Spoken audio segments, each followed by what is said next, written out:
अस्सलामुअलैकुम, मैं हूं अमाद और आज है हमारी इंग्लिश लैंग्वेज की क्लास नंबर 7 जिसमें हम देखेंगे प्रेजेंट प्रोग्रेसिव, जिसको हम प्रेजेंट कंटिन्यूअस भी कहते हैं। तो आज की क्लास शुरू करने से पहले मैं आपको दो चीज़ें बताना चाहूँगा। सबसे पहली चीज़ ये तो कि इस क्लास को पूरा देखिएगा, क्योंकि क्लास के एंड में मैंने एक क्विज़ अटैच किया है जिससे आपकी प्रैक्टिस होगी पिछले लेसन्स की। जो हमने प्रेजेंट सिंपल पढ़ा था उसकी प्रैक्टिस के लिए मैंने लास्ट में एक क्विज़ ऐड किया है जो कि आपको सॉल्व करना है, ताकि मुझे पता चले कि आपको सही से समझ में आया या नहीं आया, और आपकी प्रैक्टिस भी हो जाएगी। और दूसरी बात ये कि कुछ लोग मुझसे कह रहे हैं कि सर आप जो ये पढ़ा रहे हैं, आप इसकी पीपीटी फाइल्स यानी ये प्रेजेंटेशन जो मैं दिखा रहा हूँ, ये फ़ाइल आप अटैच कर दिया करें। ये फ़ाइल मैं अटैच नहीं करता। क्यों नहीं करता?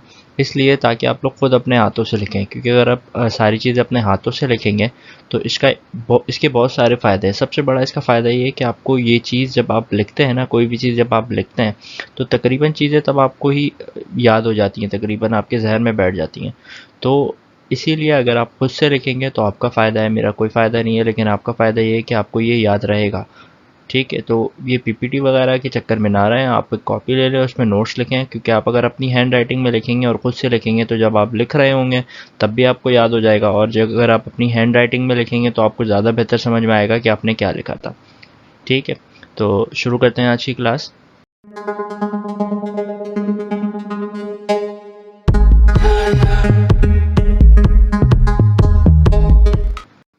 सबसे पहले तो प्रेजेंट प्रोग्रेसिव की तीन डेफिनेशंस मैंने यहाँ पर लिखी है। सबसे पहली डेफिनेशन यहाँ पर मैंने लिखी है कि anything which is in the middle of any action, जो कि आप शुरू से पढ़ते हुए आ रहे होंगे कि जिस जुमले के आखिर में रहा है, रही है, रहे हैं वगैरह आता हो, वो प्रेजेंट प्रोग्रेसिव कहलाता है।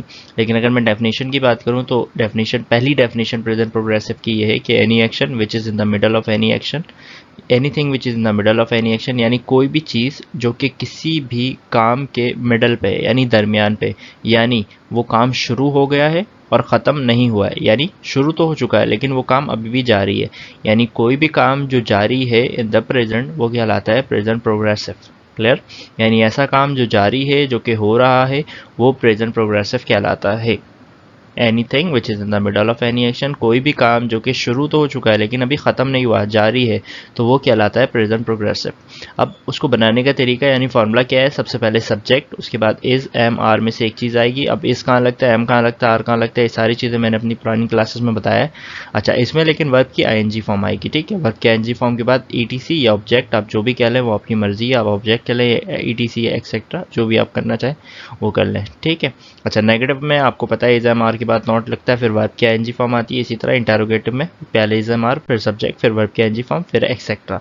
अब एग्जाम्पल के तौर पर अगर मैं कहता हूँ कि वो स्कूल जा रहा है, यानी उसके स्कूल जाने का काम, वो है जो स्कूल जा रहा है, यानी उसके जाने का काम शुरू तो हो गया लेकिन अभी ख़त्म नहीं हुआ, वो in the middle of action है, यानी उसके जाने का काम अभी भी जारी है क्योंकि वो अभी भी जा रहा है। तो यहाँ पर क्या बनेगा? ये प्रेजेंट प्रोग्रेसिव से बनेगा। He is going to school, subject he is going to school. इसी तरह अगर वो स्कूल नहीं जा रहा है तो he is not going to school. इसी तरह अगर क्या वो स्कूल जा रहा है तो is he going to school. Clear? यानी उसके स्कूल जाने का काम अभी जारी है, वो स्कूल जा रहा है।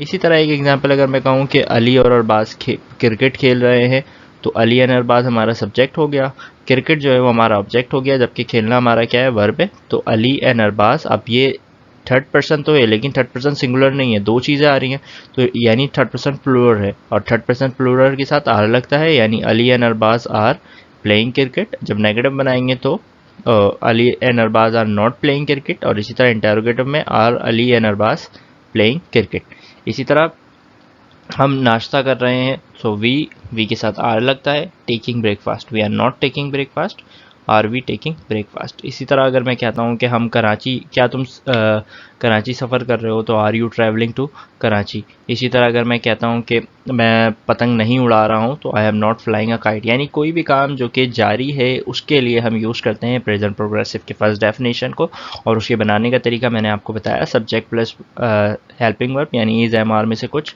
उसके बाद वर्ब की आईएनजी फॉर्म और फिर ऑब्जेक्ट। क्लियर? तो इसी तरह जितने भी जुमले होंगे, जिस जुमले के आखिर में रहा है, रही है, रहे वगैरह आ रहा हो, वो हम प्रेजेंट प्रोग्रेसिव से बनाते हैं। और जबकि इसकी डेफिनेशन ये है कि कोई भी काम जो कि अपने इख्तिताम को नहीं पहुंचा, वो अभी भी जारी है, उसको हम बनाते हैं प्रेजेंट प्रोग्रेसिव से। जैसे कि अगर हम बात करते हैं प्रेजेंट प्रोग्रेसिव की सेकंड डेफिनेशन की, तो यहाँ पर मैंने लिखा है we also use present progressive to talk about changing and developing situation.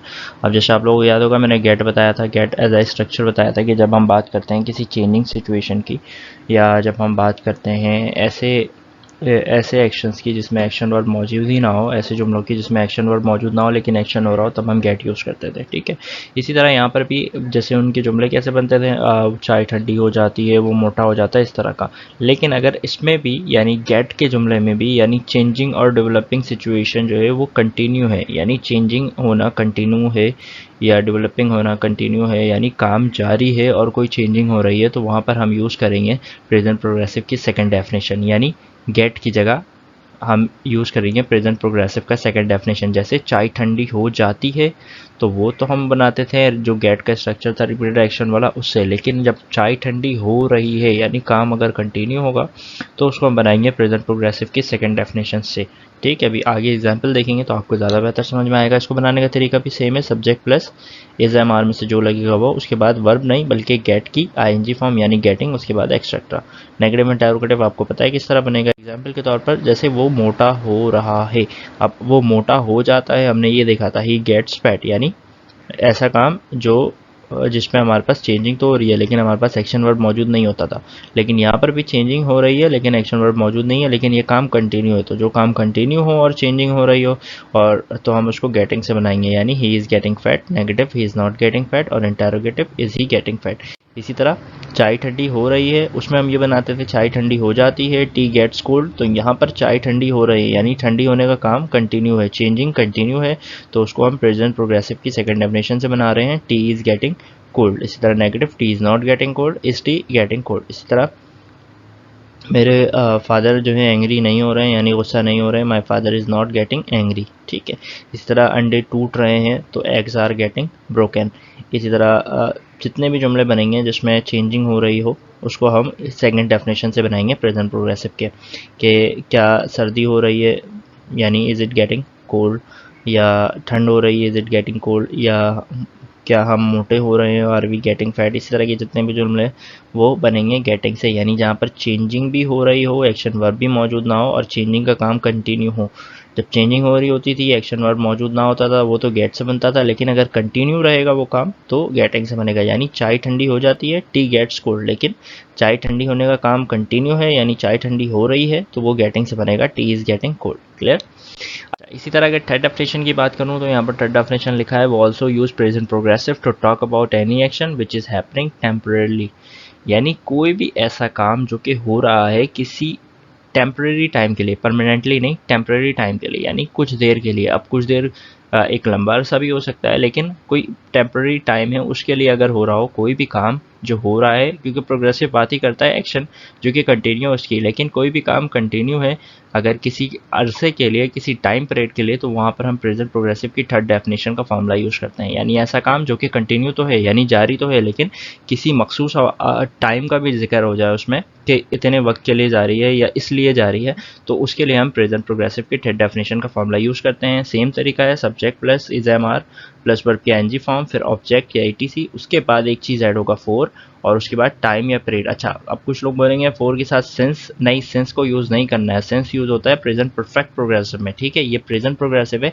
इसमें सेंस यूज़ नहीं होगा। फोर का मतलब यहाँ पर है के लिए, उर्दू अगर मैं बताऊँ तो फोर का यहाँ पर जो मतलब आ रहा है वो आ रहा है के लिए। ठीक है, यानी अभी मैं एग्जाम्पल बताऊंगा तो आपको समझ में आएगा, लेकिन आपको सिर्फ इतना याद रखना है कि यहाँ पर सिर्फ फोर लगेगा, सेंस नहीं लगता। ठीक है, दूसरी बात ये कि कोई भी ऐसा काम जो कि जारी है लेकिन किसी टाइम के लिए, किसी मुद्दत के लिए, किसी वक्त के लिए, वहाँ पर हम यूज़ करेंगे प्रेजेंट प्रोग्रेसिव। अब जैसे एग्जाम्पल के तौर पर मैं कहता हूँ कि वो इस्लामाबाद जा रहा है 3 साल के लिए, यानी मैं कहता हूँ ना मैं 3 साल के लिए इस्लामाबाद जा रहा हूँ, या वो 3 साल के लिए इस्लामाबाद जा रहा है, तो बनाने का तरीका तो बिल्कुल सेम है, he is going to Islamabad, वो इस्लामाबाद जा रहा है, उसके बाद फोर लगाकर टाइम जो पीरियड जो होगा वो लिख देंगे, यानी फॉर 3 ईयर्स। इसी तरह he is not going to Islamabad for 3 years, is he going to Islamabad for 3 years. अच्छा, एक बात याद रखिए, अगर फोर के बाद कोई वर्ब आ जाए तो उसकी आईएनजी फॉर्म आएगी, अगर आ जाए वर्ब तो। ठीक है, अभी वर्ब नहीं आ रहा, अभी तो एक टाइम पीरियड आ रहा है तो 3 ईयर्स हो गया, लेकिन अगर फोर के बाद कोई भी वर्ब एग्जिस्ट हो जाए तो उसकी आईएनजी फॉर्म आएगी। जैसे कि मैं कहता हूँ हम सऊदीया जा रहे हैं हज करने के लिए, तो वी आर हम सऊदीया जा रहे हैं, वी आर ट्रैवलिंग टू सऊदीया, हम सऊदीया सफ़र कर रहे हैं, वी आर ट्रैवलिंग टू सऊदीया। हज के लिए फॉर, हज करने के लिए, एग्जाम्पल के तौर पर हज करने के लिए, ठीक है, तो we are travelling to Saudia for performing Hajj. अब परफॉर्म मतलब करना होता है, हज करने के लिए परफॉर्म लगाते हैं, लेकिन फॉर आ रहा है तो फॉर के बाद वर्ब की आईएनजी फॉर्म आएगी, तो we are travelling to Saudia for performing Hajj. इस तरह नेगेटिव अगर बनेगा तो we are not travelling to Saudia for performing Hajj, और इंटरोगेटिव अगर बनेगा तो are we travelling to Saudia for performing Hajj.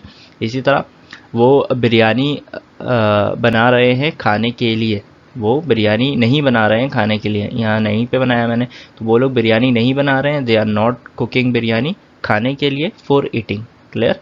इसी तरह हम इंग्लिश सीख रहे हैं फॉर फन, यानी कि ऐसी मज़े के लिए इंग्लिश सीख रहे हैं, सो मैं इंग्लिश सीख रहा हूँ मज़े के लिए, I am learning English for fun. इस तरह के जितने भी जुमले बनेंगे जिसमें टाइम पीरियड मेंशन होगा कि कोई भी काम इतनी मुद्दत के लिए हो रहा है, वहाँ पर हम फॉर का रेफरेंस देकर बनाते हैं। यानी कि कोई भी आप ऐसे जुमले बना लें जैसे कि पाकिस्तान टीम नीदरलैंड जा रही है क्रिकेट खेलने के लिए, तो Pakistan team is going to Netherland cricket खेलने के लिए फॉर प्लेइंग क्रिकेट। यानी अगर फॉर के बाद वर्ब आ रहा है तो उसकी आईएनजी फॉर्म आएगी, और कोई टाइम आ रहा है तो वो ऐसे ही लिखाया जाएगा, जैसे कि आप कुछ भी बना ले, वो कराची आ रहा है 3 महीने के लिए, he is coming to Karachi for 3 months. इस तरह के जितने भी जुमले बनेंगे उसमें टाइम पीरियड मेंशन होगा फॉर के बाद, और उससे पहले जो जुमला बनेगा वो प्रोग्रेसिव का बनेगा। क्लियर हो गई बात? तो उम्मीद है आपको सारी चीज़ें समझ में आई होंगी। अगर कोई चीज़ नहीं समझ में आई आप कमेंट करें, मैं आपको बताऊँगा। और एक क्विज़ है इस क्लास के एंड में, तो अभी मैं आपको क्विज़ दिखाता हूँ कि वो क्विज़ क्या है। तो क्विज़ ये है, यहाँ पर कुछ उर्दू में मैंने सेंटेंसेस लिखे हैं, आपको इसकी इंग्लिश लिखनी है, और इसको जो है वो आपको सिंपल सबमिट करवा देना है। सिंपल यहाँ से इसका लिंक जो है मैं आपको डिस्क्रिप्शन में दे देता हूँ, आप वहाँ से इसको सबमिट करवा दें। तो जल्द से जल्द इसको करने की कोशिश करिएगा। जो चीज़ नहीं समझ में आया फिर भी कोशिश करिएगा उसको बनाने की। तो मिलते हैं अगली वीडियो में, तब तक अपना ख्याल रखिएगा। अल्लाह हाफ़िज़।